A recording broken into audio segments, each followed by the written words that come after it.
اعوذ باللہ من الشیطان الرجیم بسم اللہ الرحمن الرحیم اللہم افتح علینا حکمتک وانشر علینا رحمتک یا ذا الجلال والاکرام۔ اب نبی اکرم صلی اللہ علیہ وسلم کی جو ایک دعوت تھی اور جو اس کا اثر تھا اور جو قرآن کا دل موہ لینے والا انداز تھا وہ تو دلوں کو پگھلا رہا تھا، اور اہل مکہ حیران تھے اور گنگ تھے اس کلام کو سن کر۔ اہل مکہ کو اپنی زبان پر بہت فخر تھا، عربی کے مقابلے میں دوسری زبانوں کو وہ اجمی کہا کرتے تھے، عرب کے مقابلے میں باقی تمام دنیا کے لوگوں کو وہ اجمی کہا کرتے تھے نا، کہ اجم سے تعلق رکھتے ہیں۔ اجم کا مطلب ہوتا ہے گنگا، ڈم۔ اب یہی زبان والے جو زور تھا ان کی زبان کا، زبان کے آگے یہ گنگ ہو کر رہ گئے تھے، ڈم فاؤنڈیڈ ہو گئے تھے قرآن کے آگے۔ ان کی سمجھ میں نہیں آتا تھا کہ قرآن کو کیا کہیں اور قرآن لانے والے کو کیا کہیں، کہ 40 سال جس کی شرافت کے اور امانت کے اور صداقت کے یہ گن گاتے رہے، اب ایک دم اس کو برا بھلا کیسے کہنا شروع کر دیں۔ تو یہ مختلف دشواریاں تھیں جو اہل مکہ اپنے سامنے پاتے تھے، اور یہ ان کے راستے کی رکاوٹیں بن گئی تھیں کہ وہ متاثر ہونے کے باوجود اس پیغام کو قبول کرنے سے ہچکچا رہے تھے۔ کوئی گھر ایسا نہ تھا جس میں کوئی غلام یا نوجوان یا کسی کی بیوی یا کسی کا شوہر اسلام میں داخل نہ ہو رہا ہو۔ جب ایک ہی گھر میں دو دین جمع ہونے لگ گئے، دو ڈفرنٹ آئیڈیالوجیز جمع ہونے لگیں، تو لازمی طور پر ان میں بحثیں مباحثے بھی شروع ہو گئے۔ گھروں کا جو اتفاق اور اتحاد اور جو سکون تھا وہ درہم برہم ہونے لگا، ٹوٹنے لگ گیا۔ گھر گھر بحثیں تھیں اور گھر گھر اختلاف ہو رہے تھے، وفاداری کا معیار بدل رہا تھا۔ پہلے صرف خونی رشتوں اور خاندانوں کے ساتھ وفاداری ہوا کرتی تھی، لیکن اب حالات بدل رہے تھے۔ کچھ لوگ روایات کے بجائے محمد صلی اللہ علیہ وسلم کو حق کا معیار سمجھنے لگ گئے تھے، اور اپنی محبتوں کا اور وفاداریوں کا مرکز نبی اکرم صلی اللہ علیہ وسلم ہی کو قرار دے رہے تھے۔ اس وجہ سے گھروں کا ماحول تلخ ہو کر رہ گیا تھا۔ جھگڑے اور لڑائیاں خاندانوں میں پہلے بھی ہوا کرتے تھے، باطل طریقوں پر جب رہ رہے تھے تب بھی لڑا کرتے تھے آپس میں، لیکن وہ جھگڑے ان کو اتنے ناگوار نہیں گزرتے تھے جتنا کہ حق کے بارے میں جھگڑا ان کو برا لگ رہا تھا۔ اب جب یہ صورتحال پھیلنی شروع ہوئی تو قریش اس سے پریشان ہو گئے۔ کافی سوچ بچار کے بعد ابو طالب کے پاس وہ گئے اور کہنے لگے کہ آپ اپنے بھتیجے کو روکیے، یہ ہمارے معبودوں کے بارے میں کہتا ہے کہ ان کو نفع نقصان کا کوئی اختیار نہیں، تو یہ تو دراصل ان کی توہین ہو رہی ہے۔ اس کا مطلب تو یہ ہوا کہ محمد ہمارے بزرگوں کو گمراہ کہہ رہا ہے صلی اللہ علیہ وسلم، اس لیے کہ انہوں نے تو اسی طریقے پر اپنی زندگی گزاری تھی، اور ان کی بنائی ہوئی رسومات کو اور طور طریقوں کو غلط کہنے کا مطلب تو یہ ہوا کہ وہ غلطی پر تھے، تو یہ تو بہت بے ادبی ہے، ان کی توہین ہو رہی ہے ہمارے آباء و اجداد کی۔ اور آپ یہ دیکھیے کہ یہ آج تک بھی ہوتا ہے، مرے ہوئے بزرگوں کے بارے میں ادب بڑھ کر تقدس کا رنگ اختیار کر لیتا ہے۔ ایک رسپیکٹ جو ہونی چاہیے بزرگوں کی، وہ بعض دفعہ اپنی لمٹ کراس کر کے ایک ہولینس کا ایلیمنٹ شامل ہونے لگتا ہے، ایک ڈیوینٹی کا ایلیمنٹ ان کے اندر آنے لگتا ہے، اور ان کی کسی بھی بات کو غلط کہنا ایسا ہو جاتا ہے کہ جیسے بلاسفیمی کر رہا ہے کوئی۔ یہی ان کا بھی حال تھا، اسی کو آباء پرستی کہتے ہیں، اینسیسٹر ورشپ۔ ابو طالب نے نبی اکرم صلی اللہ علیہ وسلم کو بلایا اور ان سے کہا کہ بھتیجے تم مجھ پر اتنا بوجھ مت ڈالو جو کہ میں برداشت نہ کر سکوں۔ لوگوں کا پریشر تھا بہت زیادہ ان کے اوپر۔ اس پر آپ نے جواب دیا، چچا جان قسم ہے اس ہستی کی جس کے قبضے میں میری جان ہے، اگر یہ لوگ میرے سیدھے ہاتھ پر سورج اور الٹے ہاتھ پر چاند رکھ دیں کہ میں اپنا کام چھوڑ دوں، میں نہیں چھوڑنے والا، یہاں تک کہ اللہ مجھ کو کامیاب کر دے یا اسی کوشش میں میری جان چلی جائے۔ ابو طالب کی آنکھوں میں آنسو آ گئے اور انہوں نے کہا کہ بھتیجے جو تم کر رہے ہو تم کرتے رہو، اور میں جتنا تمہارا ساتھ دے سکا میں تمہارا بھرپور ساتھ دوں گا۔ ابو طالب سے مایوس ہو کر یہ لوگ ولید بن مغیرہ کے پاس گئے اور وہاں بیٹھ کے انہوں نے مختلف قسم کی باتیں سوچی ایک برین اسٹارمنگ سیشن ہوا وہاں پر ان کا کہ اب کیا کہا جائے ان کو. کسی نے کہا کہ ان کو جھوٹا کہنا چاہیے, کسی نے کہا ہم ان کو شاعر کہہ دیتے ہیں, کسی نے کہا کہ ہم ان کو کاہن کہہ دیتے ہیں. جھوٹا اس لیے کہ یہ پتہ چل جائے کہ ہمارے آباء و اجداد سچے تھے اور یہ جھوٹا ہے, اور کاہن اس لیے کہ یہ گھر گھر لڑائیاں ہو رہی ہیں ان کی وجہ سے, تو ہم کہہ دیں کہ کاہن ہے. یا چونکہ قرآن کا ایک ردم اور ایک خوبصورتی تو تھی اس کلام کے اندر بہت زیادہ, اس کا اثر کم کرنے کے لیے شاعر کہہ دیں کہ بھی آخر شاعر بھی تو اپنا کلام اسی طرح سے کہتے ہیں. یہ ساری باتیں جب ہو رہی تھیں تو ولید بولا کہ اس میں سے کوئی برائی اس میں نہیں پائی جاتی, لوگ تمہاری بات کا یقین نہیں کریں گے. بولا اب دیکھیے یہ کون ہے, کٹر دشمن ولید بن مغیرہ آخر تک ایمان نہیں لایا.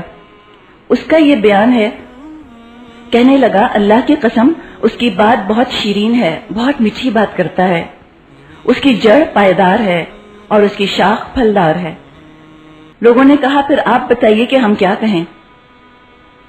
اب یہ ایک دیکھیے کہ جب لوگوں نے رجوع کیا اس کی طرف, بڑا سمجھ کے, بزرگ سمجھ کے اور اہم ہستی سمجھ کے, اب یہ ایک نعمت ملی ہے اس کو, ایک نعمت ہے نا اس کے پاس, اس سے اب دو دروازے کھلے. یا تو یہ ہدایت کی بات کرتا, خود بھی ہدایت پر آتا, کتنے ہی لوگوں کے لیے ہدایت کا سبب بن جاتا. ہر انسان کی زندگی میں ایسے موقع آتے ہیں.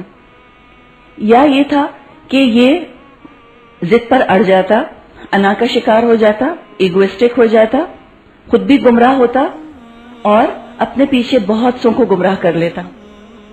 سوچ رہا ہے بیٹھ کے, اب آپ سوچیے کہ اس کی قسمت جو ہے وہ تو ایک ترازو میں ایک بیلنس میں ٹنگی ہوئی ہے.